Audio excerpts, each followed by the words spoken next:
welcome you all to the fifth. I welcome you all to the fifth series of Vocal for Local. And today's topic is business valuation. And we have with us a very talented and a very knowledgeable speaker, C. Drishti Desai, who happens to be the vice chairman of the WIRC. Uh, without any further ado, tomorrow we have. I would just like to announce that tomorrow we have the vaccination camp. If anyone still feels the need to be vaccinated at the last moment, do get in touch with Shiv Bhagwan sir or me or any of the managing committees of the Thane branch, and we will definitely help to ensure that you get vaccinated in time. So now I request the chairman of the Thane branch, Shiv Bhagwan sir, to give his opening remarks. Thank you, Swapnil. Respected seniors in profession, dear members, and my colleague in Thane branch. A very warm welcome to all of you. We team Thane branch are extremely delighted to have you all in this seminar.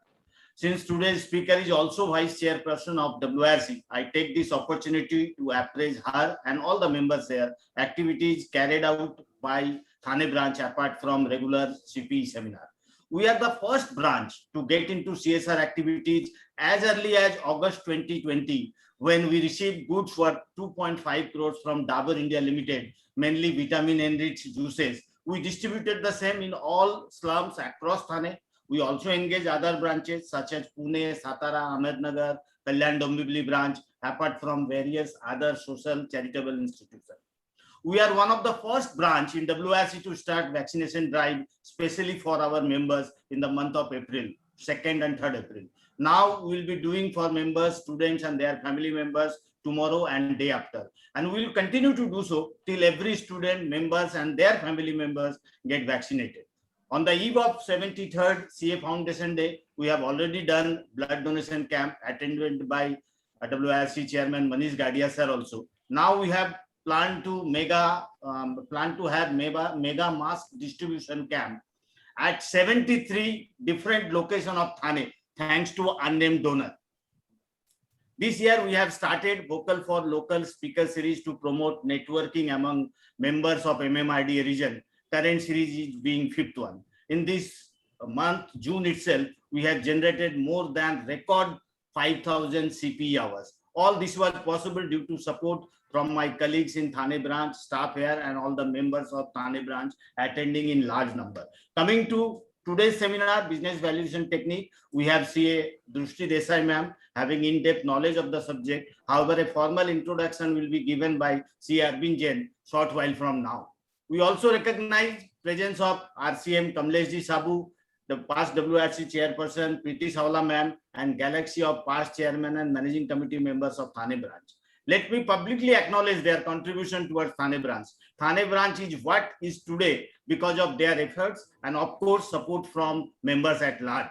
Respected members, I encourage you freely ask any question to Drishti ma'am, but through chat box only. One more thing which is very important, your Zoom name should be your membership number followed by your name. Please do not blame us if we cannot upload your CP credit due to non-availability of membership number. Now I request Swapnil Tolte to take charge further proceedings. Dear members, just small request, if there are any shortcomings at our end, we are happy to learn. So please get in touch with us and please let us know where we can improve. If you still feel the need to organize that we should organize any other lecture on any other topic, please let us know. We would help. We would love to organize those lectures. And if you wish to become a speaker at any of our forums, please do get in touch. We'd love to host you again. So without any further ado, now I request CA Arvind Jain to give the formal introduction of today's speaker. Hello, can you hear me? Yes, Arvind. Yeah, thanks Swapnil and C. Bhagan Asawaji, Chairman of Thane branch of WRC, for giving me an opportunity to introduce today's learned speaker, C. Drishti Desai Madam. Her educational qualifications are, she is a BCom from Bombay University and chartered accountant with a rank at all level India level. She is a registered value under various Companies Act 2013. Her work experience are, she is a partner with Bansi S. Mehta and Company, a firm of chartered accountants in Mumbai. She is a vice chairman of WIRC India. Her area of expertise are valuation and corporate restructuring with specialization in the area of business valuation, valuation of intangibles, advisory in the field of merger, acquisition, restructuring and family settlements. Her experience in the field of valuations are, she has provided advisory and valuation services related to merger, acquisition, spin-offs and other forms of corporate restructuring to various corporates like Tata Chemicals, Voda Merger, Phoenix Mill, etc. CS provided service in valuation of intangible asset for Horlicks, Tata Salt, etc. CS provided service for valuation of open offers for DFM Foods, Crompton Graves, Estlom, etc. Valuation of equity shares under FEMA for Nestle and other companies. CS provided services for valuation for Indus AS for Tata Sons, Balaji Telefilms, Pidilites, Aditya Birla Finance, etc. Valuation for transfer pricing studies, determination of firms' arm's length, royalty for intergroup transactions, etc. Valuation in case of litigation at the instance of High Court SEBI. Appearance before mediator in case of family and business litigations. Advisory service on scheme relating to merger, acquisition, spin-offs, and other forms of corporate restructuring and family settlements. Financial and management advice and due diligence. She is a director of foreign companies right now. She is a Keval Kiran Clothing Limited, Narmada Galantides Limited, Chemfab Alkalis Limited. Her past directorship are MPIL Corporates Limited, MT Educare Limited, Global Logic, and Global Logic India Limited. She is also a chairman of audit committees for the companies. Madam, one thing is sure that today we will definitely learn new area of practice apart from our traditional practice. Friends, with her vast experience in various fields and especially in the field of valuation, I hand over charge to Drishti Desai Madam to share her knowledge. Thanks, Swapnil. Hello. So thank you. Yeah. Just to say, ma'am, please go ahead. Thank you so much. First of all, a very, very good evening to one and all. It's really a pleasure to be here.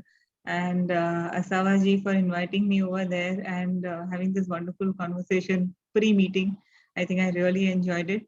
And I really enjoy my topic, that is valuation, because I just absolutely love my work. And after having completed 24 years in valuation, it really makes sense to, disseminate the knowledge, because there are so many practical aspects, which are involved in this. So I would really like to, share my experience and my, knowledge with everyone. And we can always have a lot of question answers after the session, because there would definitely be a lot of questions after the session after hearing this. So first of all, I have a presentation to make, so I'll share the screen. Is that fine?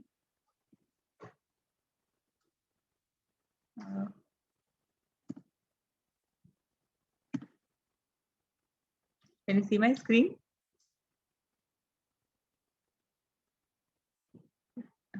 Yes, Drishti ma'am. Okay. You can make it full screen if you wish. Yeah. Okay, so this is a very interesting topic. And in fact, before we started off, when there were discussions happening about, the cash flow not coming in, turnover, revenue not really flowing in. So all these things, actually, if you go to see, all these things have a huge bearing on valuation. So let us see, now going forward as to what are the various ways in which we can do business valuation. I think there was also some discussion about, although the construction industry may be not doing too well in India, even then stock prices going up and all. So let us look at first, the various methods in which you can do business valuation. And then we can even have some discussion if time permits on the various aspects that we were discussing before the session began. So here is what, this is something very, very important. In fact, this is what tells us as to, what is relevant. Price is what you pay and value is what you get. So today in the market, what you pay is the price. I don't know what value you get. So this is something which is a very, very important, line by Warren Buffett. And even if you go to Professor Damodaran, his, you go to any lecture of his, or maybe in some of his books also, he would have reiterated this very concept that, what you see in the market may not be the fair value. So this is one concept. Although, of course, when we come to the Indian context and context all across the world, ultimately what one would want to receive for the business is always what the market is willing to pay. And the assumption is always that market is perfect. So in the market, the demand supply side will even out each other, and all the aberrations will have to be corrected over a long period of time. So this is a concept which, or a principle which has to be borne in mind. Okay, so now let's come to this. Yeah. So what are the different types of valuations that that are there? So one is that very commonly we see that in case of merger, demerger, there's exchange of shares, there's allotment of shares, there's a valuation involved for that purpose. So that is where one has to do valuation. The other is when there is a sale of business. So again, here also, as such, for corporate governance, you need to do a valuation. Then when there is a transfer of shares, issue of shares, preferential issue of shares, the Companies Act requires that it has to be done at a fair value by a registered valuer. Then you have the statutory valuations again, where there are certain types of requirements like under FEMA, when there's a transfer from resident to non-resident, non-resident to resident, or a resident investing overseas, more than say 5 million or less than 5 million. Then again, there is valuation required. Then there is litigation related valuation. Now there's some litigation related valuations, like in case of family settlements, are voluntary valuations, whereas sometimes there is litigation, there is operation of minority, the case goes to the High Court, and then there is a referral from the High Court, and that is where a valuation is required. Family settlement is another block that I have listed here. Now the last one that I have listed here is brands intangibles valuation. Now, if you see in the current times, brand and intangibles valuation has become very, very important. And why is it so? That's because that recently there is an amendment which has been brought about in the Income Tax Act, whereby depreciation will not be available on goodwill. Okay, and when Smith security judgment was passed, that time everybody came to this conclusion that now you don't really need to identify intangibles from goodwill. You don't have to carve out any intangibles from goodwill. You can simply state goodwill as a balancing amount, and you can claim depreciation, because Smith security was very clear that you could claim depreciation on goodwill. So a lot of restructurings which happened at that time did not recognize the various intangibles. They did not carve out intangibles even when they were there present in the goodwill. And so what a valuer can right now do, and it's a very important thing right now, is that you can actually go back to the date of the transaction, so acquisition or whatever, and you can now quantify what is the value of the various intangibles which are comprised in this goodwill, and you can then value the intangibles and claim depreciation on the intangibles. So again, over here, I would like to tell you a few things, like who can do this valuation. Although what I have to discuss on this platform is business valuation techniques, but I think I will also discuss at this platform who can do different types of valuation. So when you have to do a valuation under Companies Act, then the valuation has to be by a registered valuer. Under Companies Act, under all the provisions, you need to do valuation from a registered valuer. Under Income Tax Act, under Section 56, where 11 UA valuation has to be done, as everybody is aware, when shares are transferred or properties which are defined as property under Section 56, they are transferred. In that case, it has to be at the specified value as per the rule. And when shares are transferred, they have to be at net asset value, in a way you can say. So there is no requirement for a registered valuer to do the valuation. Only where shares are issued at a premium, in that case, one of the approaches which is accepted is the DCF approach of valuation. So 56 to 7B requires that in case if the premium that is received is more than what can be substantiated by one of the higher of any of the approaches, and one approach is DCF approach. And there the DCF valuation has to be done by merchant banker, and a chartered accountant is not allowed to do valuation. Whereas very frankly, I would say that our CA curriculum is excellent. Financial management curriculum is so nice. It is absolutely at par with international curriculum in financial management. So I think we are very well trained to do any kind of valuation of financial asset. So I think this DCF is the simplest of all, I would say. And not recognizing an accountant to do valuation for under DCF is something which I think needs to have a relook at. Also, under Income Tax Act, you also have the ESOPs, where perquisite valuation has to be added to the income. There again, one has to do ESOP valuation, but again, there is a merchant banker's valuation which is required. However, when you do ESOP valuation for the purpose of accounting, because you need to value ESOPs and the charge will be captured in the accounts. That is under the Companies Act. So when that valuation is done, that has to be done by a registered valuer. And of course, it has to be in line with the various, the guideline also, which has been issued by the institute in this respect. So let's come to, business valuation, because my topic is today business valuation. So what I would like to tell you, how do you go about, like, how do you start when you get a valuation? How do you start the valuation? So first of all, you must understand the company. So best thing is you read the financials, past years financials, read up about the company, read up about the sector, and you understand what the company is doing. Talk to the management. Okay, so best to understand the functioning, the business model of the company. And after that, only you can decide on what is the most appropriate valuation approach. So the first thing is that you have to understand the company. Don't just jump into, straight away just sitting with a P&L and taking out the earnings and applying some multiples. No, don't do that. First, you look at what the company is all about. What if the company doesn't have much income because it is mainly an asset-driven company? It is more of an investment company. You jump into the P&L really doesn't make sense at all. So analyze what you have to value. Okay. Then after this, you will have to, once you have selected the approach or you have decided, okay, that in this circumstance, I will do valuation as per this method. If there have been a lot of, ups and downs in the profits, the earnings, Corona time, COVID time.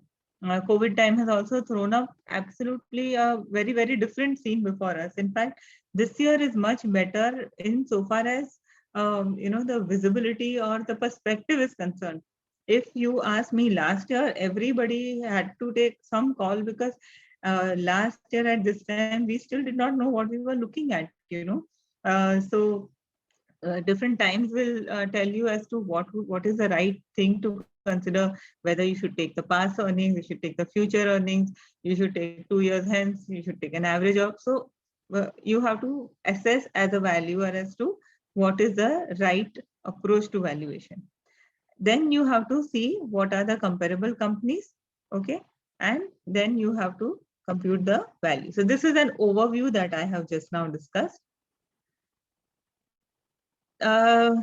What are the accepted approaches of valuation, right? So when you say that you will have to decide on an approach of valuation, you will have to first select an approach, or you can select multiple approaches. And the various approaches of valuation are income approach. Now, mind you, this classification of income, market, and cost approach is based on the accepted valuation standard, the valuation standards for financial assets, which have been notified, which have been given by the institute. So under those valuation standards and also under the international valuation standards, the valuation approaches are majorly classified under these heads.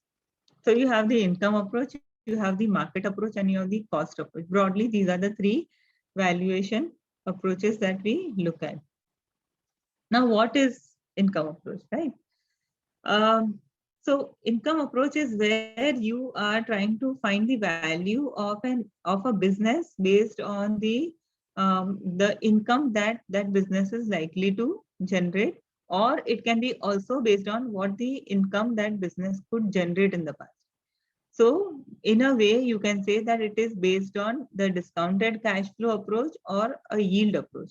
Now, yield, somebody will say, is a very, very old method. It was much before the DCF approach came in. But if you don't have data which is adequate to substantiate a full-fledged DCF working, and you don't have the right techniques to build your own cash flows, maybe you can look at yield approach to at least find what would be the fair value for the business.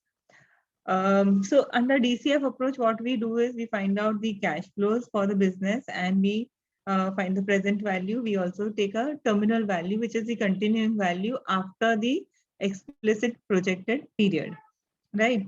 Now, so one question that can arise is that should the cash flows be nominal cash flows or should they be real cash flows? So there used to be a lot of debate whether it should be real cash flows because what you are looking at, because unnecessarily you'll inflate the value if you take nominal cash flow. But mind you, when you do a discounting of the cash flows, they are at the risk free after considering risk free rate, and so that is you consider risk free rate as one of the build up factors for discounting. And what is risk free rate built of? It is built up of the inflation, the country risk, and several other things. So when you say that you are going to use a risk-free rate for the purpose of discounting, then of course the cash flow should also be nominal cash flows and it should not be merely the real cash flows, because otherwise there'll be a mismatch and you will come to a phenomenally low value and low value because you will discount at a higher rate the real cash flows. Now, what kind of businesses can fit into this type of valuation? So when you have road projects, there you have a visibility of a very long period, because you would have even submitted to the authority the projections, and you would also have the study on traffic and everything. So on road projects, you can do valuation based on DCF because the cash flows can be built and you have visibility. Of course, it's a different thing whether they will be met or not, because there are so many road projects which you would have seen that there was a different expectation on tariff and toll collection, and then finally it might not have materialized for various reasons. So however, whatever is a visible projection, one can take that, and that's a good way, because how otherwise will you value a road project? So DCF is a right way to value it. Similarly, power companies. So in case of power companies also, you have long-term power purchase agreements in most of the cases, and also you have the visibility. There are a lot of reports also available on research reports on power companies and all, and the power scenario in the economy. So it can help you in building, or it can help the management in building the projections in a very realistic manner. Of course, startups is the case which everybody knows has to be done based on DCF, because it does not have any past track record. So in case of startups, one has to follow DCF, but of course one has to be cautious considering what can be the possible pitfalls, and that is why maybe you can even use some sort of a discount to the cash flows which are given to you. The other category is also real estate companies. Now, in case of real estate, developers, can you say that the plot of land that you are looking at should be just valued at the market value of that plot of land? What is that? Then that would absolutely not be right, because the developer is putting in so much of his time, energy, everything, and because of that, he's able to receive certain return on the investment that he makes into that plot of land. So in case of real estate companies, again, you should do project-wise valuation based on the cash flows which are going to be generated. Again, real estate cash flows, have their own challenges, and it has to be seen in a different way, because we have, tax which is based on the accounted profit, and how do you account for profit in case of a real estate developer? So as per books, and then you'll have to actually do apportionment of cost and several things. So it's a little bit of a complicated thing, but real estate developer valuation also should be done based on the cash flow projected. Now I come to the DCF free cash flow to firm approach. So DCF has two approaches. One is free cash flow to firm, and the other is free cash flow to equity. What is the meaning of free cash flow to firm? Free cash flow to firm is finding value for every rupee invested in the business. Okay, so whether it is by way of debt or it is by way of equity, you have to find value. So you will start with EBITDA. Now, how do you arrive at EBITDA? For arriving at the EBITDA, you will have the PBT, and then you will do an adjustment for non-operating expenses, profit or loss on fixed assets, non-operating income. Now, here in this non-operating income, I would like to draw your attention to this item of rent. Okay, so in a lot of companies, you will find that there would be this income by way of rent. It actually signifies that the company has some surplus property. There's some surplus asset which is let out. So not only will you do an adjustment for rent, that is, you'll eliminate rent from the profit to arrive at operating profit, but you will also see as well, you'll find out which is that asset which is giving you rent, and then you will have to value that asset considering that as surplus asset. So rent is a very important aspect for you to really see as to which is that surplus asset sitting in the balance sheet of the company. Then you have the dividend income. Dividend generally would be, on investments which are made by the company.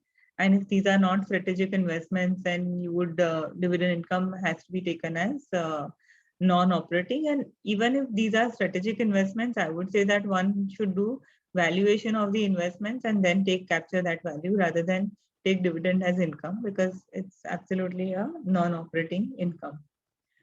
Okay, now we have this item of depreciation. Okay, because when you have to start with EBITDA, then you have to add back depreciation. But what is the logic? Why do you have to add back depreciation?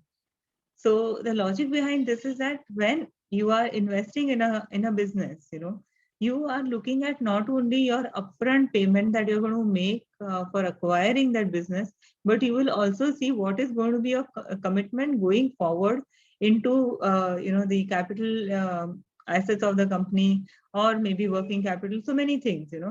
So you have to keep that in mind. So for that purpose, you add back depreciation. So you are now eliminating the the element of depreciation from your profit. It's also a non-cash item, of course. Depreciation is also a non-cash item, but we will discuss this a little more in depth, the depreciation and this capex adjustment. And you add back interest. Why do you have to add back interest? Because you are trying to find out the return that every rupee invested in the business has earned, which means that even interest, which is otherwise a charge on the borrowing, has to be added back, and then you will be able to find out really what is the worth of your business to find out the enterprise value. So you come to EBITDA in this fashion. EBITDA has to be operating EBITDA. So here we start with the operating EBITDA. Now we reduce from here any increase in or decrease in fixed assets. So I discussed with you that depreciation has to be added back. It's first of all a non-cash item. Secondly, we want to find out exactly how much is going to be the capex that the business has to incur to retain that level of operations, to stay at that level of operation. So the capex has to be stated here. Now, I will, I'm sure many of you would have come who are into this valuation would have come across instances where your clients would say that, see, we have recently incurred this capex, our machines, everything is very, very new. We don't need to have any further capex for next 20 years. Okay. So, and the life of the plant is 20 years. I don't have to incur further capex now. It's going to stay. And whatever is the maintenance capex, I have already factored into my earnings, and that is why my EBITDA is anyway reduced to the extent of that maintenance capex. So this capex is not required. Now, would you be okay with looking at this? If it is a fixed period asset and you are not looking at a perpetual existence, okay, then I think this is a fair point, that after 20 years, you are anyway not going to continue. Like, for example, power plant, where the power plants have life of, say, 20 years.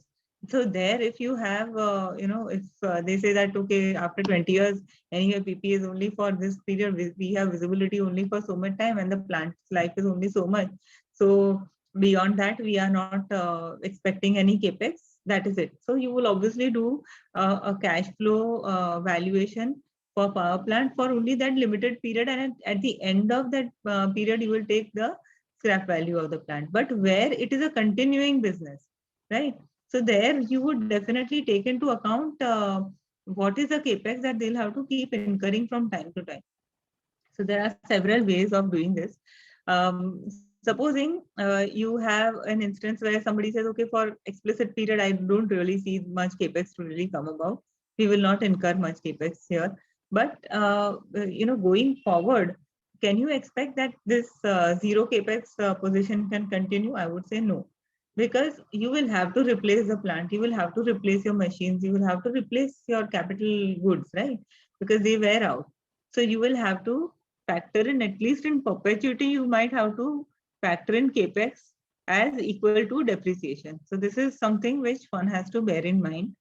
The other thing is, if you are looking at a plant which is recently set up, and as I discussed, like the client says, no, for 20 years, I don't need to incur any capex.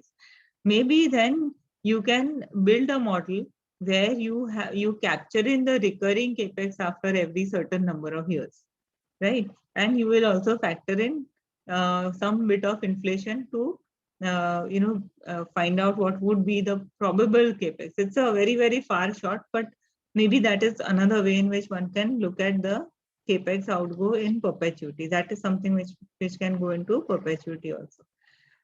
Now, so this is a very, very important adjustment, that is capex. The other is increase or decrease in net current, in working capital. So when I say working capital increase, decrease, so when the business grows, in a normal instance, it's always going to be an outflow on account of working capital, because your debtors will build up, your stock will build up, your creditors will be there to finance some bit of it, but obviously there will be an increase in these assets, current assets, and that is why there will be an outgo on account of capex. If you were to compare year-on-year working capital, there'll be an increase in working capital. And this increase in working capital is the additional funds which are blocked in working capital. So you will have to capture that as an outgo. Now, another thing that I would like to mention here, and it's very peculiar. There are instances, like I love to give this example of retail business, where retail business, it's cash and carry. So you get credit from your suppliers, but you don't have to give any credit to your debtors. Of course, there will be inventory which you will have to maintain. But if you are doing very well, then the inventory turnover is also very, very fast. And then you will not have much of current assets, but you will be having finance by way of current liability. So this is an example where with increase in business, you will have an inflow on account of working capital. That is, your working capital is going to keep on financing your business activity. So that is also another instance. Now, when we look at an inflow on account of working capital, would you be fine to take this inflow even in perpetuity? That means even in perpetuity, you will say that, okay, this, say, whatever is the inflow, that I will capitalize and take as a value of the business. So there are views on this. In some instances, it is also considered that in the long run, it is expected that these kinds of aberrations which lead to a negative working capital can be will be evened out, and so there will not be any negative working capital, and the inflow on account of working capital would stop. So this is another view which is possible in case of negative working capital. But one has to take a call based on the business you are looking at, and whether this kind of evening out of aberration is possible, is likely or not, and whether this is an aberration.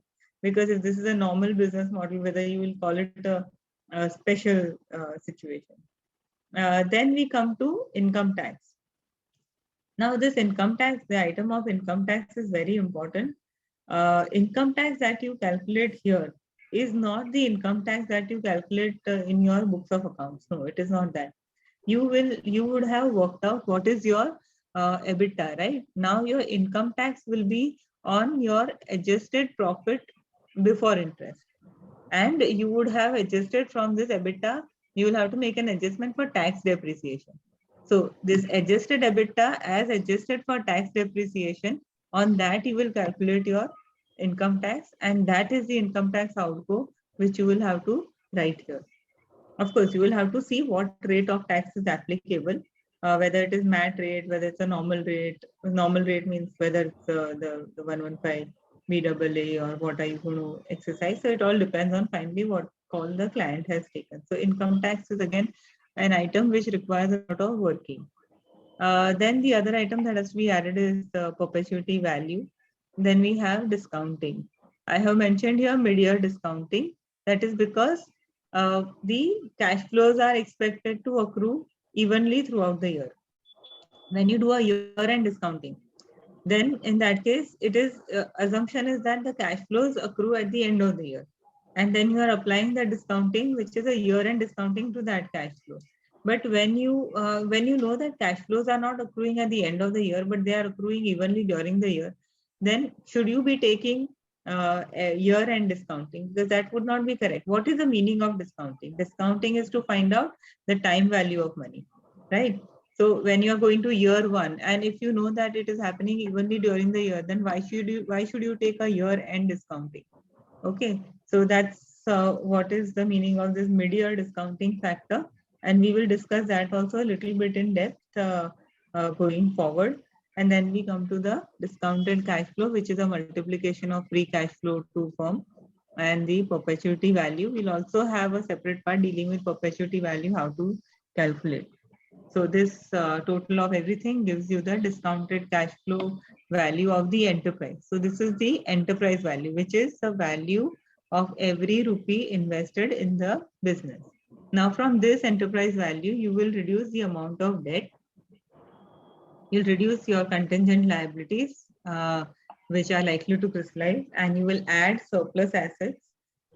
You will okay, so coming to contingent liabilities likely to crystallize, normally you will find the contingent liabilities which are given in the financials, because in the audited financials there will always be a part which deals with what are the contingent liabilities of the company.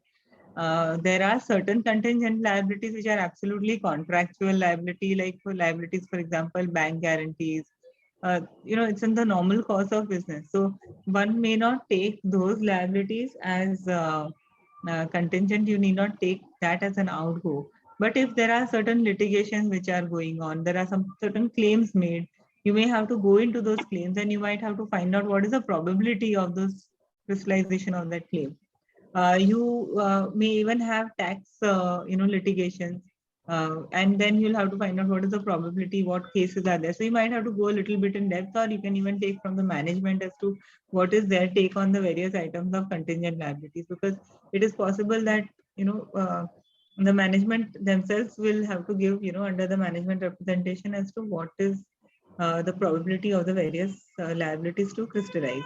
Now if there are certain types of claims, I just want to touch upon this aspect, that when you're taking contingent liability, would you take it post-tax or would you take it just plain contingent liability? I would say that wherever they are tax deductible, please also consider tax benefit which will be available on that liability.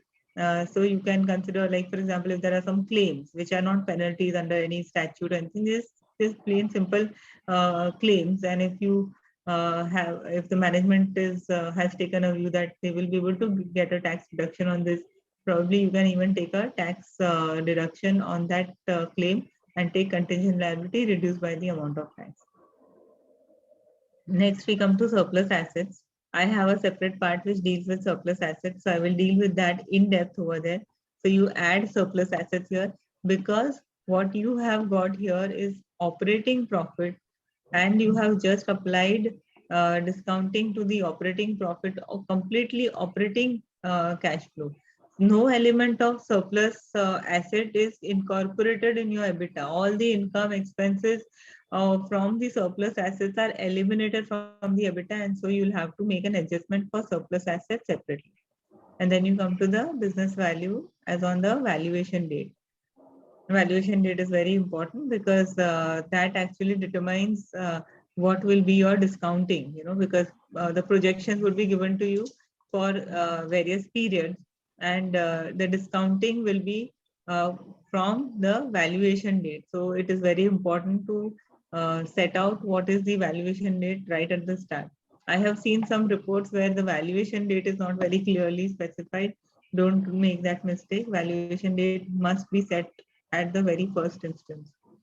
Then we have to reduce the preference shares also from this value, and then you come to a business value for equity shares. Now, I have also listed here illiquidity discount. Now, where the company or the business is company is not listed, you might have to even apply an illiquidity discount, because this company shares will not be easily sellable, and so you will ideally apply this discount. And if you see in the past, where under gift tax and wealth tax regime, there was this discount which was the norm, and it was very much spelled out in the rules for valuation itself, and that was specified at 20%. So normally also today valuers take anywhere between 15 to 25% as the liquidity discount.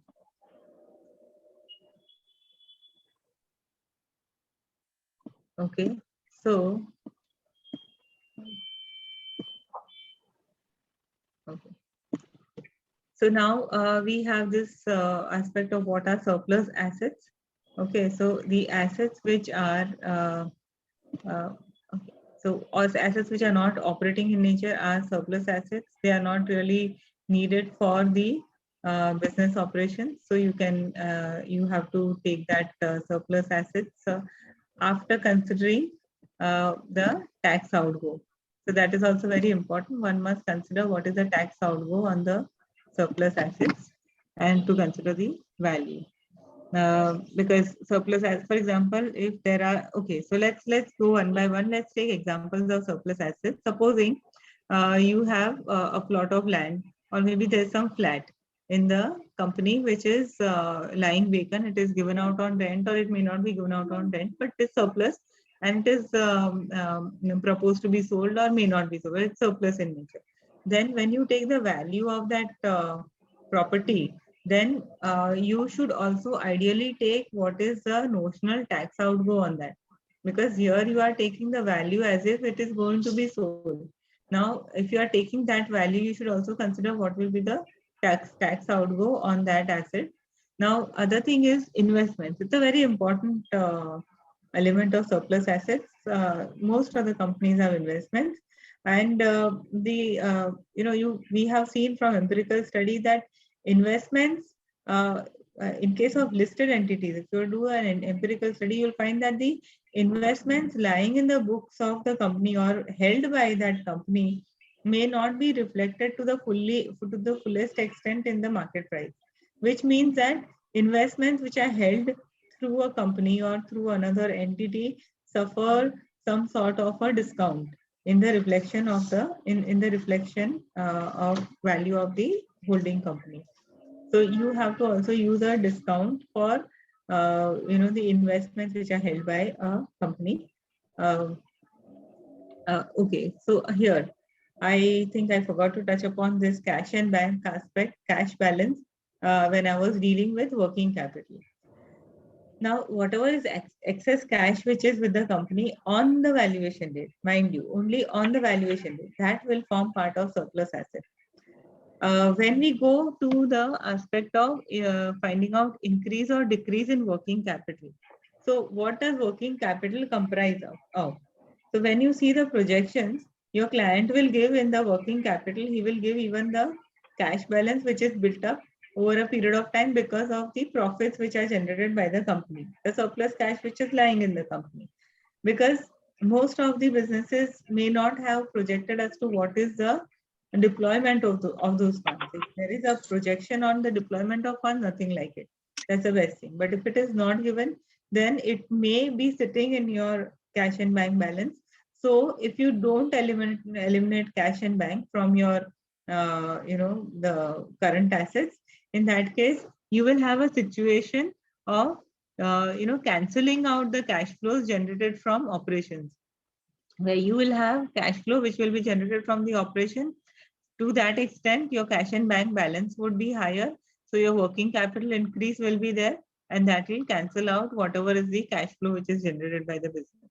So be very careful on this aspect, that in your working capital, consider only that much cash which is in the nature of operating cash balance, and anything in excess which is given in the projections you must eliminate. However, in surplus asset, only add the excess cash and bank balance which is present on the valuation date. You then cannot take the present value of the future surplus cash, because that you anyway captured in your cash flows. Okay. So yeah.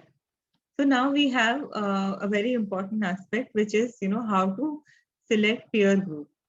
When you are doing a valuation, so you have to arrive at a set of comparables, and this set of comparables in case of DCF is required for the purpose of working out the beta, and beta goes into the cost of equity of the business.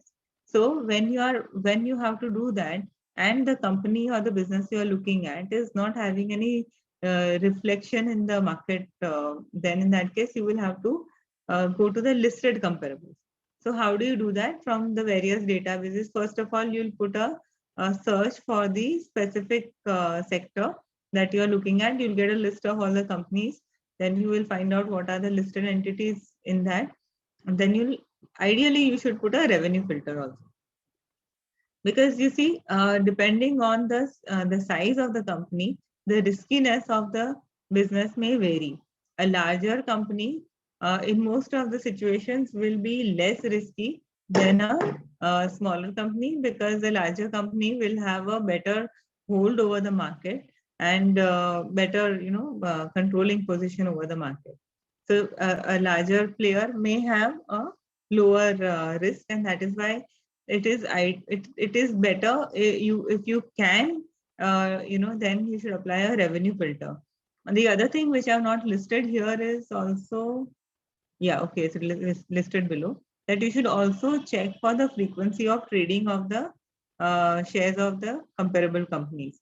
Because if the companies are not frequently traded, then whatever multiple or beta that you get for those companies, they will not be correct reflection of the riskiness of that business. So you should eliminate those shares which are not frequently traded. Now, when I say frequently traded, I don't mean frequently as defined under SEBI regulation. SEBI says 10%. But if you see, a lot of stocks, they might have 5-6% trading, 7% trading, and they would have good daily trading, and the floating stock itself will be very low. So even that 7% would be a good chunk of the floating stock which would be traded. So in that case, I would say that frequency of trading has to be assessed by the valuer. It is not about just going with 10%. You can set your yardstick of what is the frequency that you will accept for the purpose of accepting a company as a peer company for finding the beta. Now, the other thing that you have to do is, okay, the databases will give you what all companies are there in the sector. But again, there are a lot of differences between products, within the same sector also. And there are value adds which are there in different products. And that is why then it is important then to see, each of the peers, and you have to see what is the, profile of each of the peers to find out what is whether the products are matching with your client's business or not. And it should not be just a listing of that particular product. Ideally, you should also see what is the bifurcation or what is the percentage of revenue flowing from the various products. If that is available, please take that out.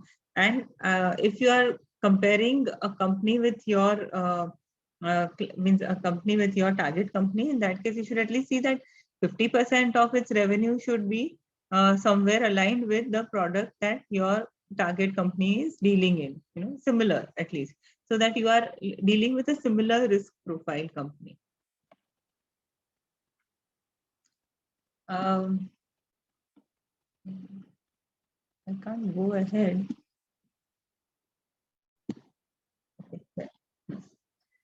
Now, so after you have selected the comparable, then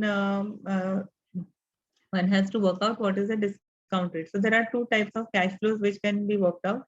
One is cash flow to firm, which is the total cash flow, including what is the return that is generated on debt, that is borrowing. And the other is cash flow to equity.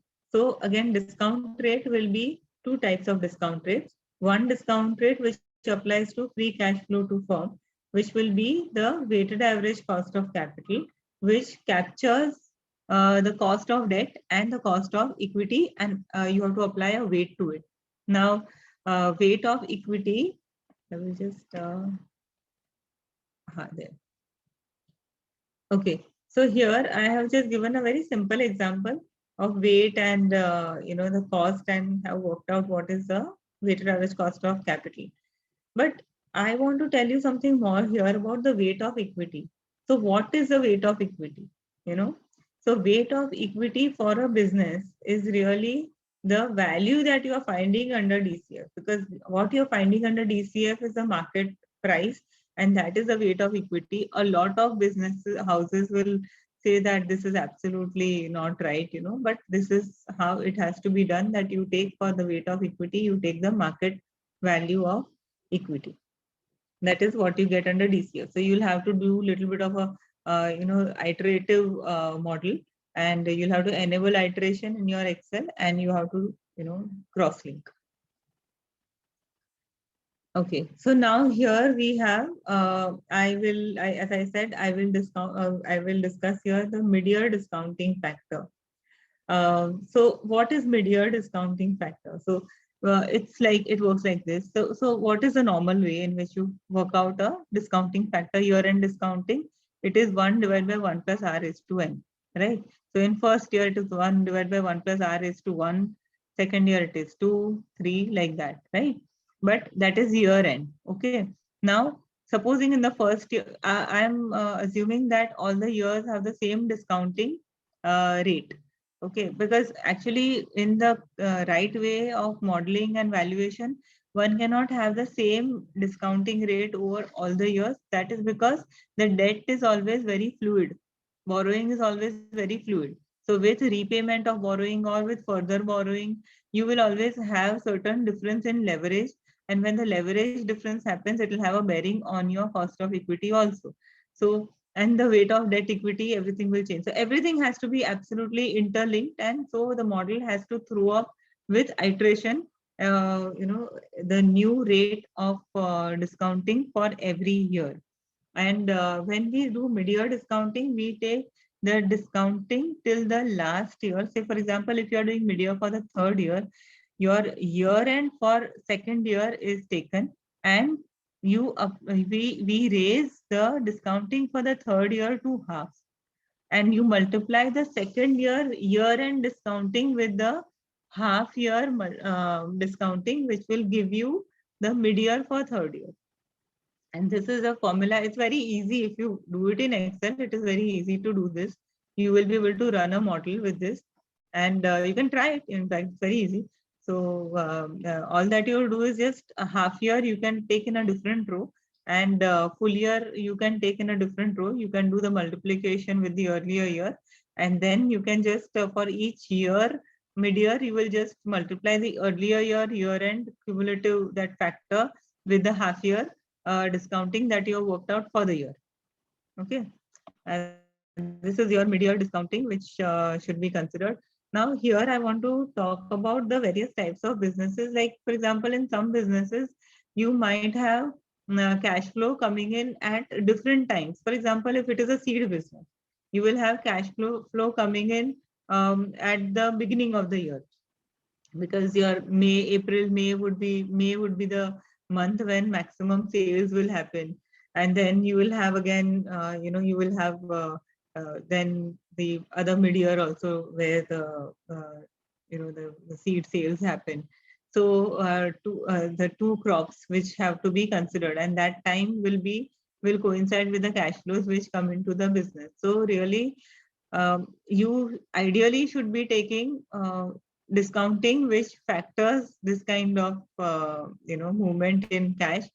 But then one has to see, you use your judicious decision as a valuer. Of course, whatever you do, you must do absolutely unbiased. Do it with full basis. Don't do anything just off the hat. You have to be completely well founded in whatever you consider. So this discounting may be mid-year. This discounting may be after 1/4 year. This discounting could be after 3/4 year, depending on the business also. So, but generally it is mid-year because all the businesses are, normally giving returns, or they have even accrual throughout the year. Okay, now we see the CAPM model, okay, for building the cost of equity, because this is the most important part of your working, which is the cost of equity. It goes into several things. Your discounting is based on this. Your perpetuity value is also based on this. So now let us see what is the cost of equity, K.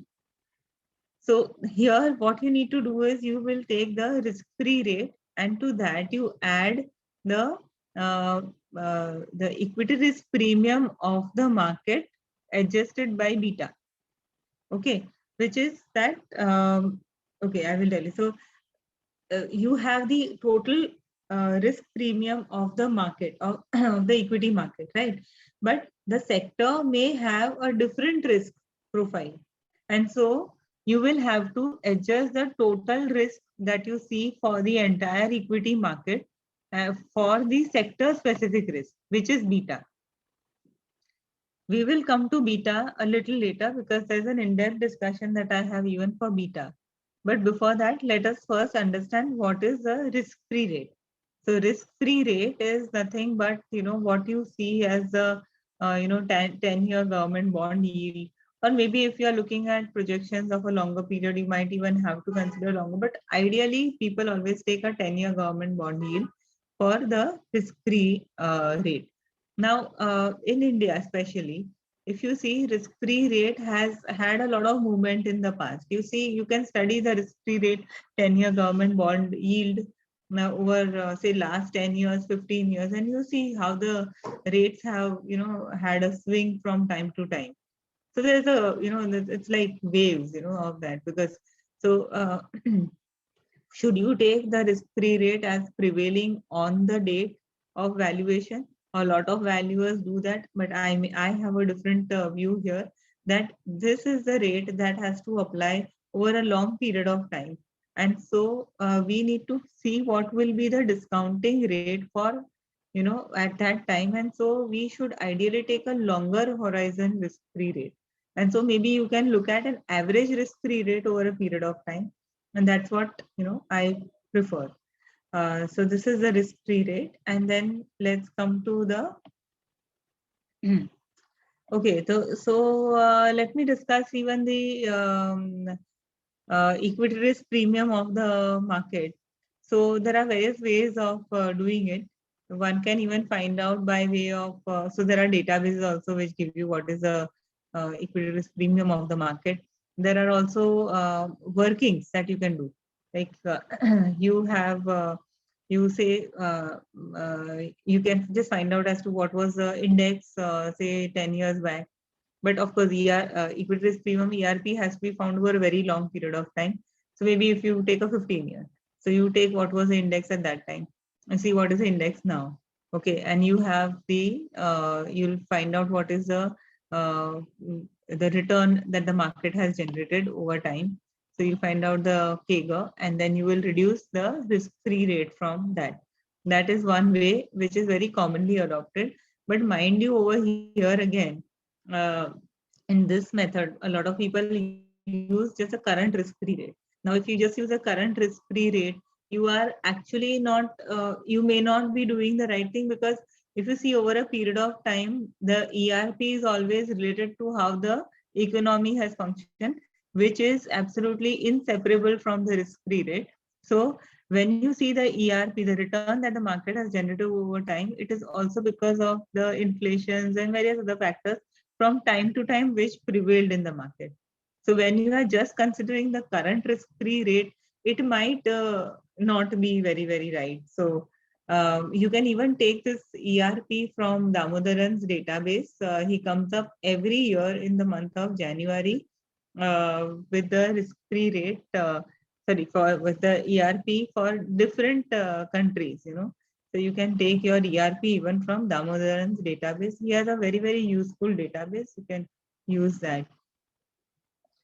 Only thing is that last year when this COVID struck, then there was a lot of swing in the ERP also that he gave, because I told you that people were absolutely clueless about where were we moving and how was it going to end. So there was a lot of swing at that time. Now we have the beta. Okay, so beta is nothing but what is the risk of this particular business. And how do you find the risk of this business? It's a very simple formula. There is nothing difficult about it. So the basic formula for finding the beta is nothing but the formula of slope. That is, what is the percentage change in the stock price over the percentage change in the index. And slope of this is your beta for that company. And when you have a peer set, then you will find out beta of various companies, and then you'll average and find out what is the beta of the sector of the peers. Okay, so this is the levered beta. Why do I say this is levered beta? Because this beta is actually beta of the equity. Now, when we say beta of equity, it is because this beta is dependent on how much is the borrowing of the company. Okay, so this is not, it's absolutely logical, here this is absolutely logical. When a company is highly levered, the stock also will be seen to be a little risky. In fact, for that matter, I think from somewhere I had heard once that Warren Buffett himself always invested in companies which were zero debt. So the risk of the company changes with the borrowing that the company has. So high leverage and the risk will be also high. So when you have the beta that you find from the stock price, it is the beta which is considering that this is the leverage of the company. Okay, so this is levered beta. Then what we have to do is we have to unlever the beta, because every company has different level of leverages. You have to unlever the beta so that you can then come to a beta asset. It is commonly known as beta asset.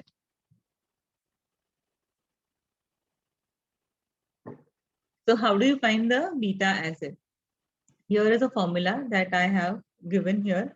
That is beta, unlevered beta is equal to levered beta into weight of equity plus beta of debt into weight of debt. Now, weight of debt and weight of the equity is something that you would have, but beta of debt is assumed to be 0. Okay, and so when you have 0 into weight of debt, it gives you 0, and that is why the derivation is beta, unlevered beta is equal to beta levered beta into weight of equity.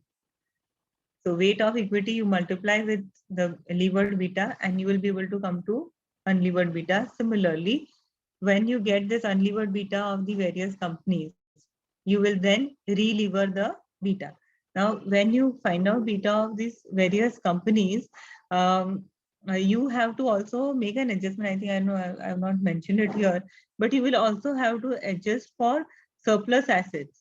Okay, so there was once an instance where I came across a company. I was valuing something, and I saw this company with very, very low beta and completely an outlier in that sector. And I was just wondering why. And then I realized, oh, it has such high treasury assets. So it was running equivalent value of treasury assets as the value of its business. So of course, then the beta would be lower, because then the market perceives that company to be less risky, right? So when you do adjustment for the leverage on the beta, you should also do adjustment for the surplus assets which are in the comparable companies. So it is very important when you are doing large valuations.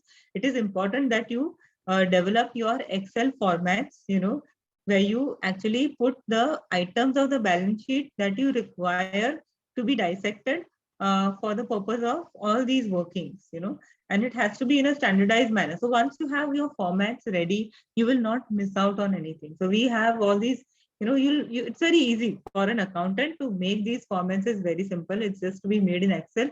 But because of these formats, you'll not miss out on things like unlevering, adjusting for certain types of assets. All these things will be very easy. Okay, so now we come to cost of debt, because we discussed that WACC, that is a weighted average cost of capital, is cost of equity and cost of debt, right? So you will have the cost of debt and you will adjust for tax, the applicable rate of tax, and you will come to the cost of debt, which is net of tax. Similarly, cost of preference shares, which will be purely the yield of, in case if there are preference shares, and you will have to take the yield on the preference shares and find out what is the cost. So you will have then in back, you will have various factors. You will have your cost of equity, weight of equity, cost of debt. You will have cost of preference. You will also have probably if there are certain loans which are zero interest, like for example, if there are certain sales tax loans and they are zero interest, and even that actually is a way of funding, and that also goes into your WACC. So now when we come to this discount rate, so as I discussed earlier, that ideally when you select your peer company, you should have some sort of a filter applied to it so that you can weed out, some very, very large companies or very small companies. If you're looking at a large company, very small company also may not be relevant. But sometimes in a lot of cases, you find that, the smaller, except for the larger companies, the smaller companies may not be well tracked. They may not have frequency of trading. So if the sector doesn't have that kind of depth, you might be just left with large companies. Another thing is that, especially in this COVID times, there is a lot of reliance which is placed on forward multiples. Okay, I will just talk about forward multiple a little later when we come to the multiples part. But we rely on forward multiples also. So it is possible that you may not have that kind of multiple for smaller companies. Analysts will not track those companies. So in that case, we might have to rely on larger companies. And so when you rely on larger companies, you will also have to build in some sort of a premium. If you are valuing a very small company, then ideally you should build some premium on this because of size. Okay. There are also companies where you find that the company is just dependent on, say, just 10 customers, and against that maybe comparable company might have a very, very large customer base. So in that case, the company which is dependent on only, say, 10 customers is a very, very risky company, because anything goes wrong, or if we find that there's a heavy reliance, a lot of say 60% of the revenue is coming just from one customer, then you will have to apply a premium in cost of equity, because it is a very risky business, because anything goes wrong with this one customer and the company will have serious problems. Early stage difficulties is also another thing, because if you are not that well established in that business, and in that case, there would be some sort of a premium there also. Again, in cost of debt, if there is this is an important thing, because often when you have borrowing in foreign currency, then would you take the borrowing rate as what is given on the foreign currency loan?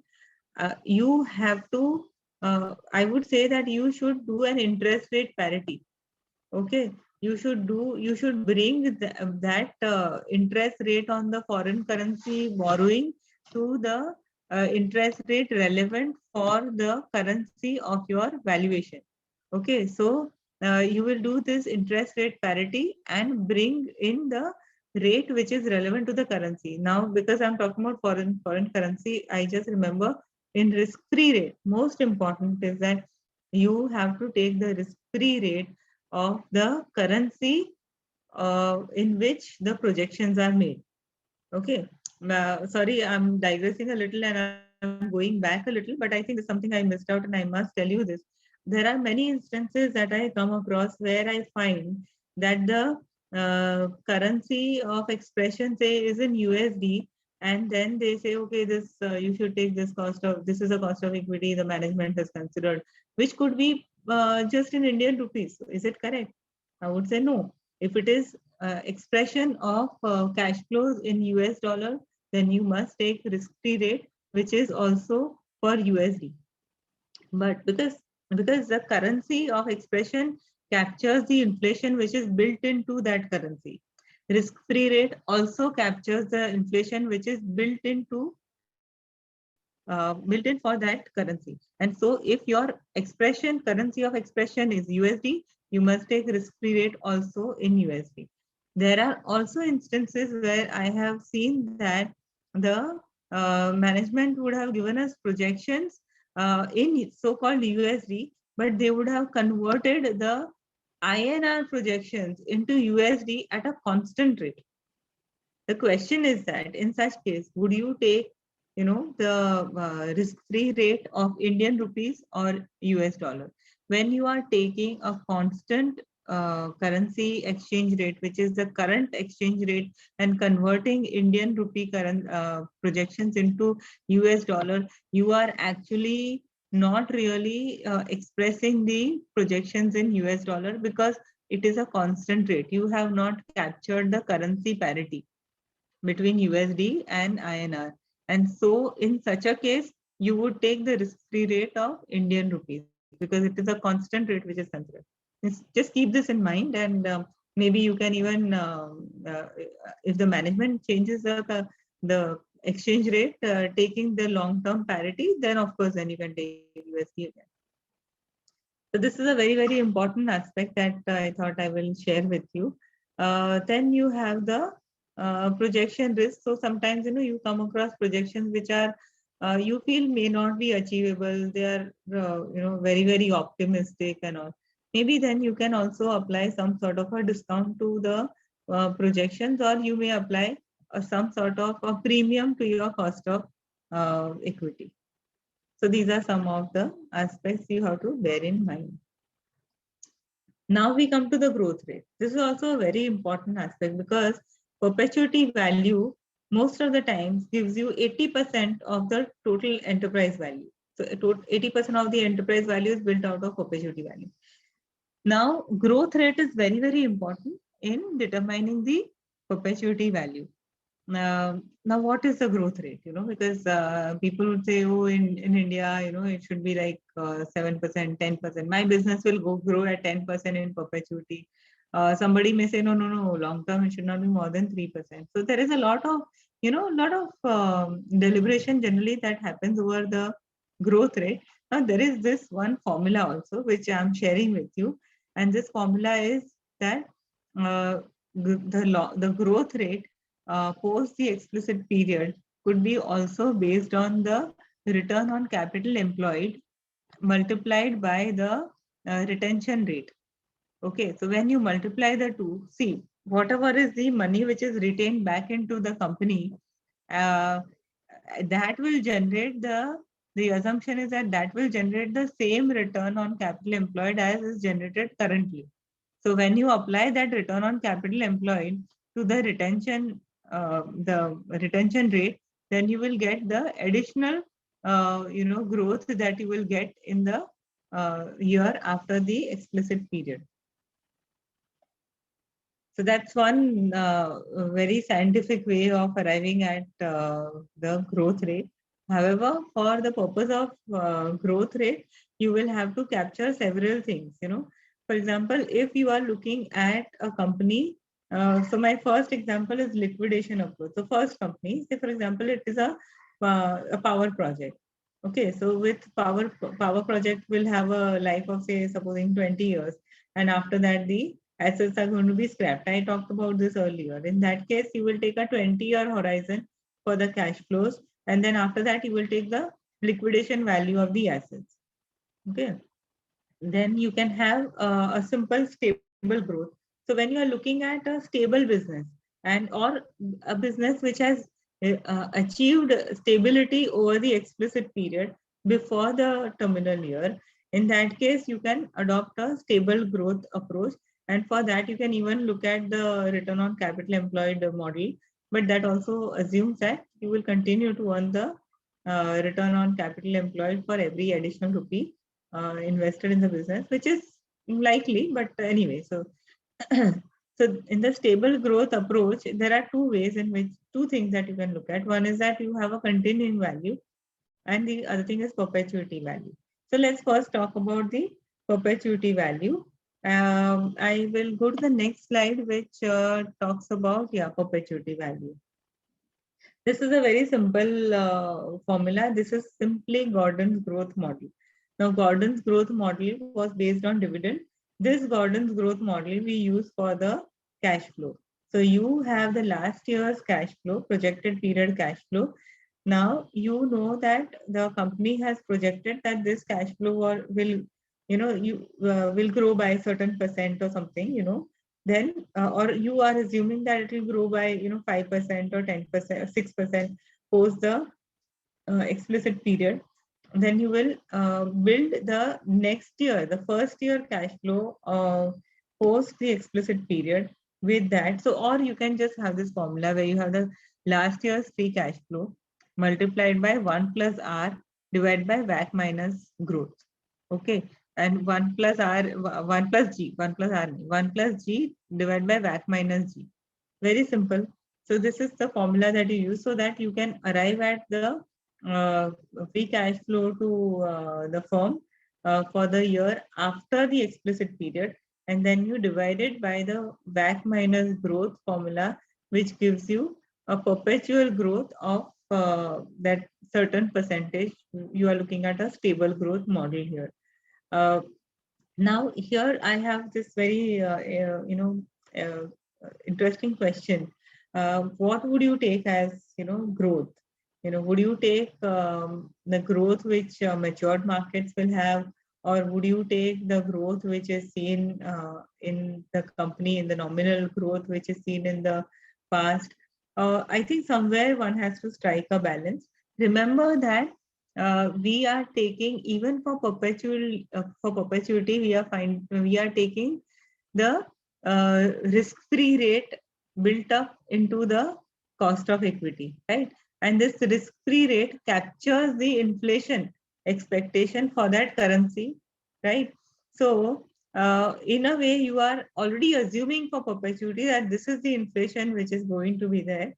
It's just a wild thought that I'm just sparking with all of you. But of course, one cannot take that high a rate of growth in perpetuity. So somewhere one has to strike a balance in the growth rate. So you also have the population growth, which gives you what could be the real growth. And then you can take a call on what can be the inflationary growth, and then you can even have the government policy, inflation policy, as to what the government really looks to capping the inflation at, and then you can build your growth considering all these factors. So for building this growth rate, it is very important to look at all these factors, look at the economy, look at the government policy and everything. I don't know if I mentioned this, but if a company is at, it's a dominant player in the market, and it controls major, market shares. So 60% of the market is with one company, and there are several other players with that 40% balanced market share. Okay, so in such a case, would you then consider the growth which you would consider normally for the other companies? It's a very big question. When you are a dominant player in the market, it is very unlikely that you will continue to grow in real terms. So maybe if you are taking for the comparable companies, which are smaller players, which have a lot of room for growth, where if you are taking a particular growth rate, maybe you will have to factor in some sort of, growth of the dominant player going away into these smaller players. And maybe the nominal growth would be the right way probably to look at in the best case. Okay, coming back to the slide of what are the different methods. So we talked about the perpetuity growth. Now we have to look at what is continuing value. Okay, so now continuing value is where you assume that this business is not, likely to continue in perpetuity. This business model may not last forever. If it is so for example, if you are looking at say a retail business, or if you are looking at pharma, you're looking at the typical businesses, steel, those businesses are here and they will always be there, because you can't do away with these businesses. Of course, in case of retail, there's a big change, a big shift, but we can assume that people change. Even with those who have their large chains, also will adopt, of course, the online model. So anyway, so when you see that a particular business model may not last forever, in that case. In that case, you ideally would take the continuing value for that business, and it is not a perpetuity model, although you might be looking at a stable growth even post the terminal year. Even then, it will be a continuing value only, and so you can either extrapolate your cash flow with that growth, and you can just do a discounting and come to a value, or you can apply a formula and come to that value. The next approach is when you have a 2 to 3 stage growth approach, which is more likely than less, because a lot of businesses you will see, the projected period even in the last year, you will find very high growth rate. You will see your client say that, oh, I am definitely going to grow at like 20% for next 5 years, because and then after that the growth rate is something that he'll say, oh, I don't know after that what will be the growth rate. But of course, it will not be very low, is what he will say.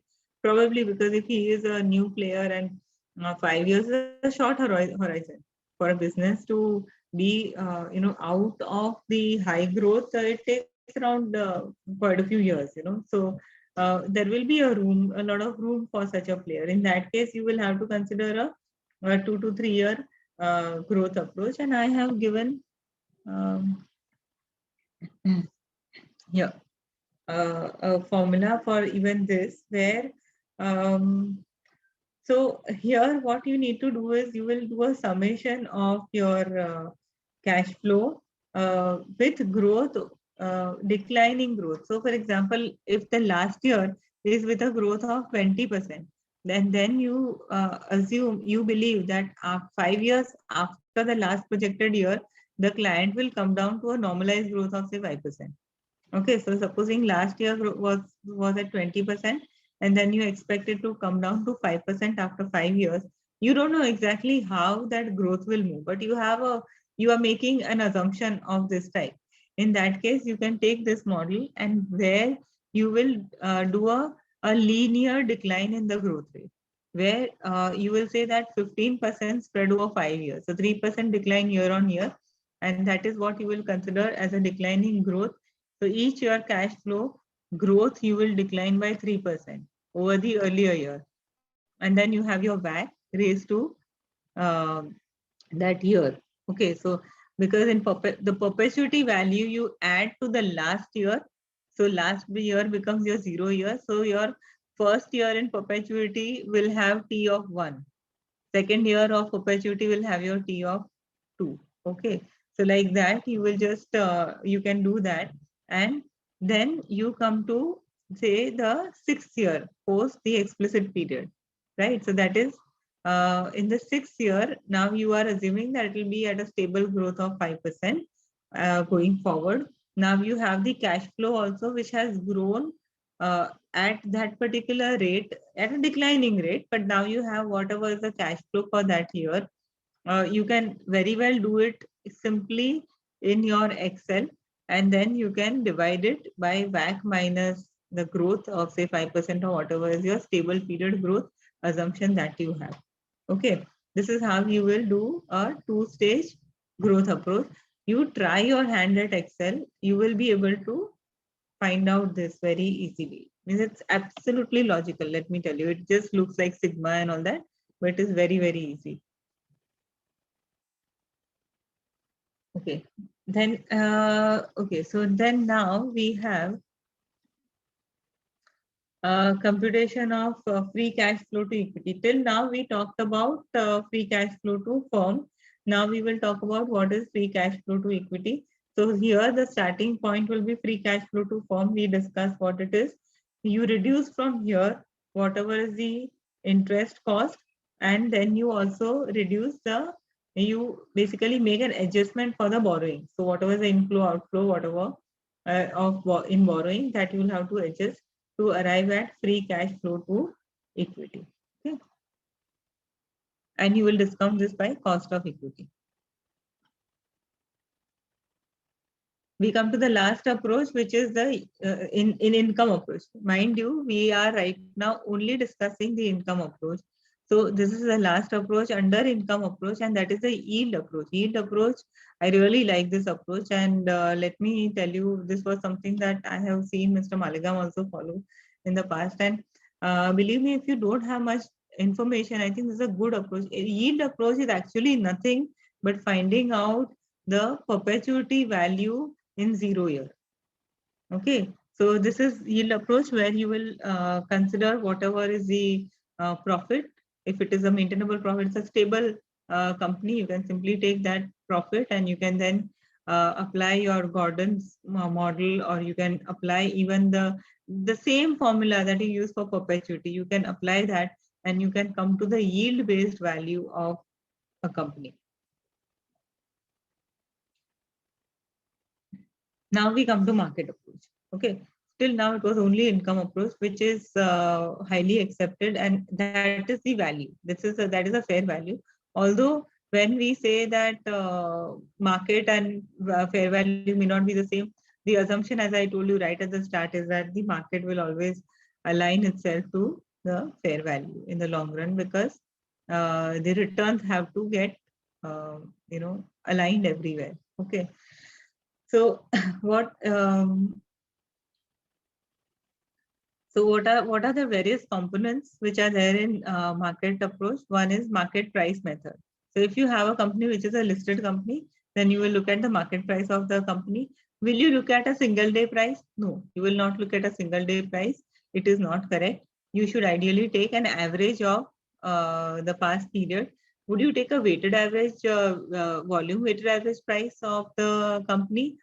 You may take the volume weighted average price, but if you see that there is a lot of skewness, supposing a single day there has been a huge lot which is transacted at a particular price, and if you are doing a volume weighted average price, you may get the value will tilt towards the price at which the maximum volume of transaction has happened.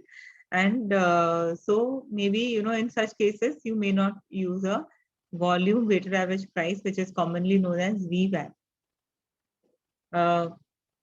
The other thing that you have to observe here is that is the company thinly traded, then again you should not consider the market price.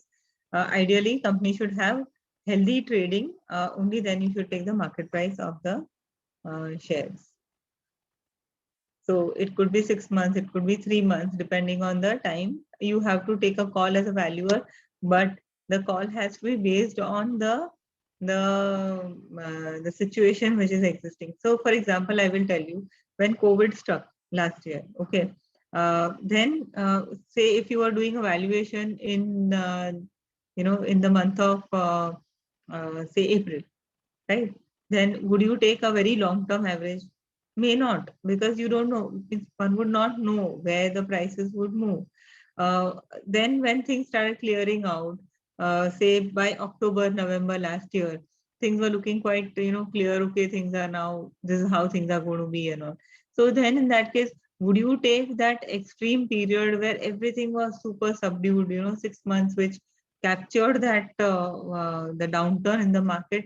No, you will not, because it was a very, very abnormal time, and it was complete, I would say, lack of understanding on our part. We didn't know where the businesses will go and how the world will be after this. So depending on the situation, you select your period for averaging.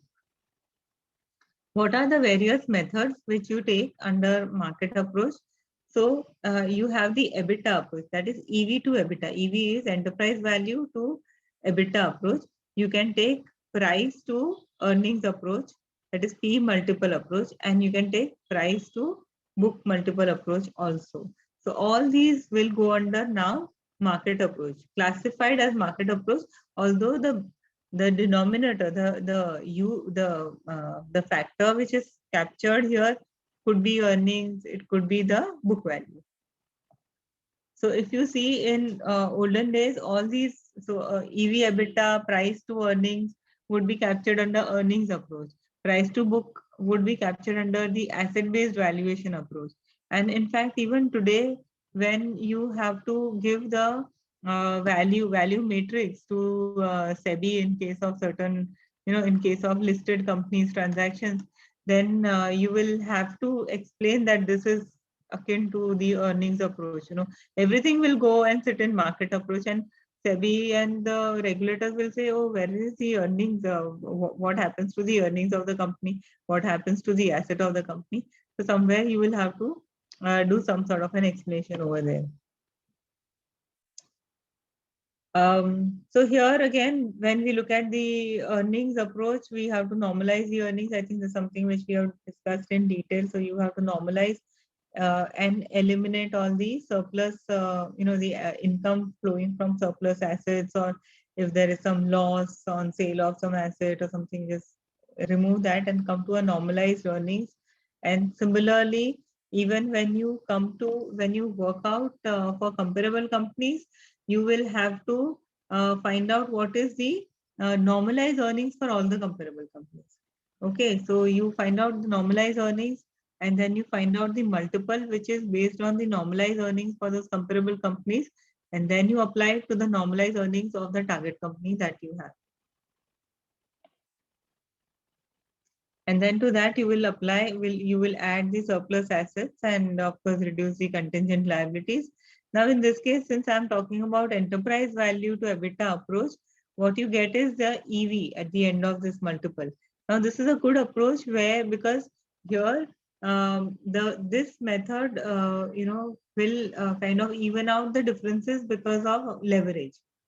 In case of P approach, what happens is, supposing there's a company which is highly levered. Excuse me.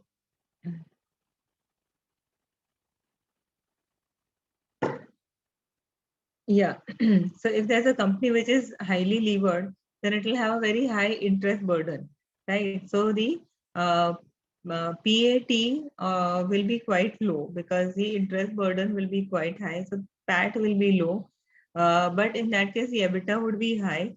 And then if you see the market cap of that company, probably, if everything is not well aligned, then maybe the P multiple will be very high, whereas the EBITDA multiple would be in range with the other players in the market. And so ideally, EV EBITDA multiple would be a better way to look at multiples for peers. However, if you have to use P multiple, then please see what is the leverage of the company. So you will find out the debt equity between the peers. And then if it is within the range with the target company, then you apply that P multiple to the target's earnings. Okay, so I don't think I need to really elaborate too much on this part.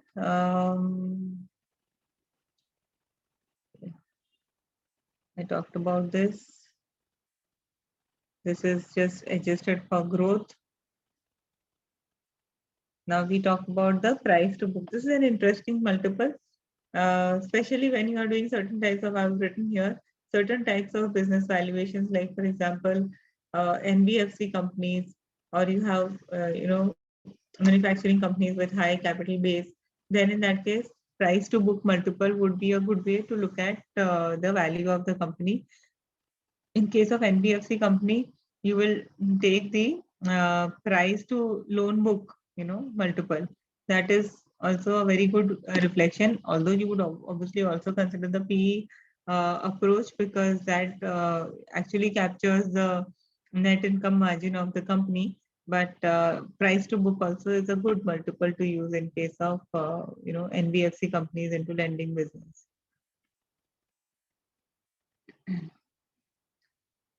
I don't think I need to explain this. Okay.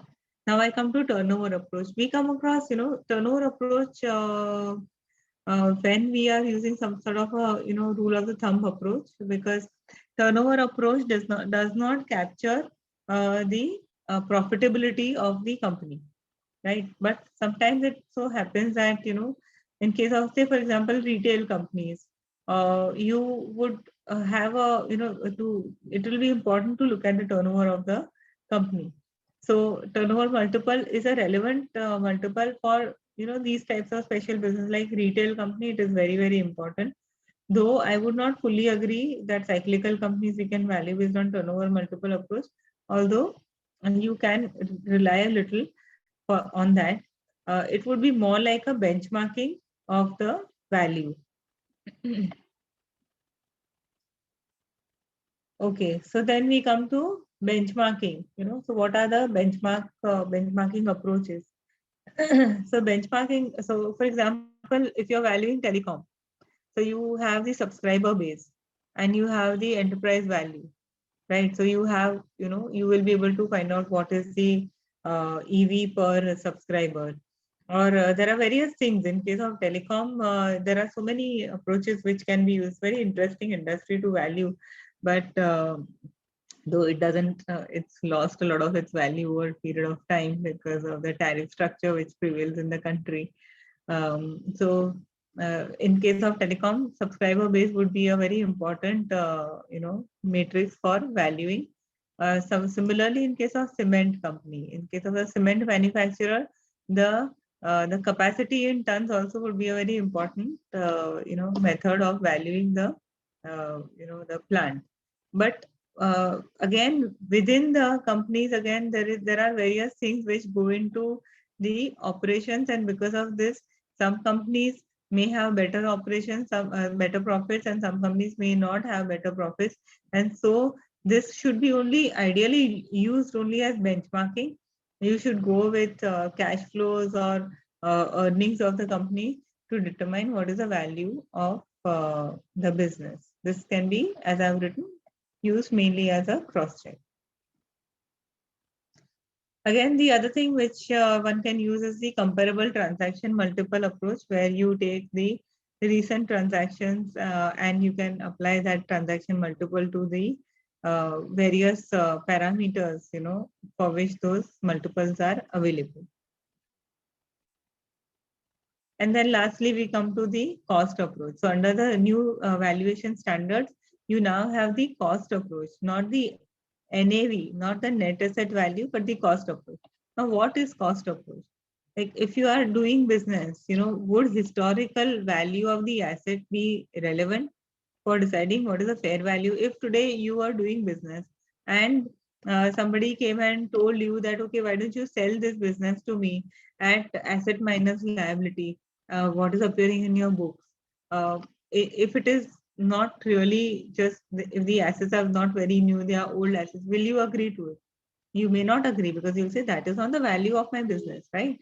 So this cost approach plugs that lacuna which was there.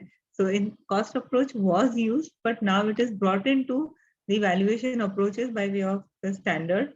So you have the replacement cost approach where you can take the depreciated replacement cost of the assets. You have the reproduction cost method also, where you have to, if you can reproduce those assets and build that infrastructure for the business. And the third is the liquidation cost approach, although it is not really specified in cost approach, but in case if you are looking at certain instances where there is a dispute and their liquidation is otherwise inevitable, there are judgments also on that, old English judgments, where liquidation is inevitable in case of dispute if the shareholding demand was such that the shareholder could demand liquidation. In that case, ideally, one can use liquidation approach, which is the market value that the assets will fetch in the market, and you will also have to capture the liquidation cost.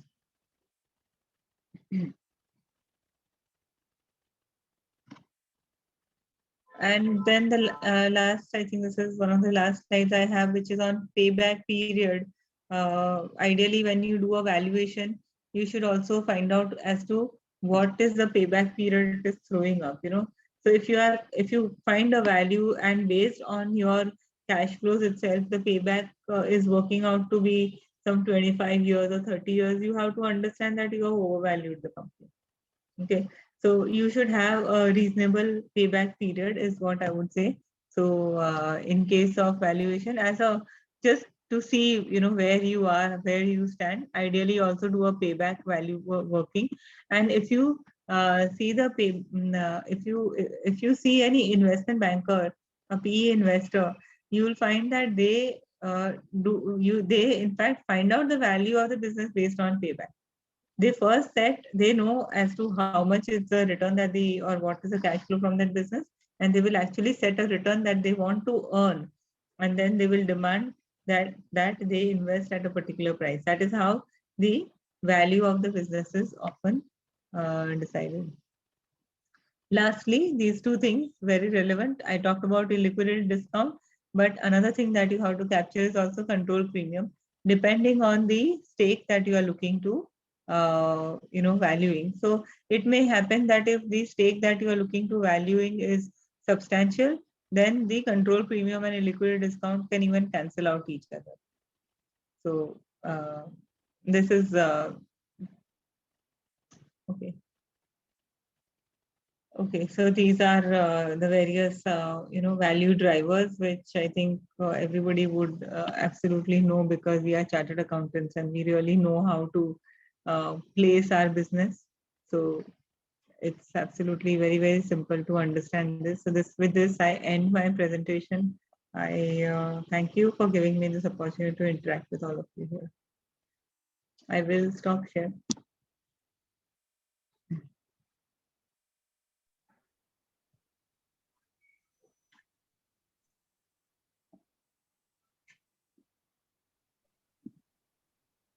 Thank you, Drushti ma'am, for nice and lucid way explain various methodologies and carrying out valuation. Now I request Managing Committee member Chetan Chadwa sir to propose formal vote of thanks. Chetan bhai.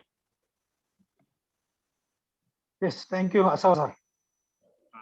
Thank you, Drushti Ben, for giving us a wonderful presentation in this webinar and explaining all the valuation methods in a very lucid manner. Thanks once again, madam. Drushti madam is a very active vice chairperson of our WRC.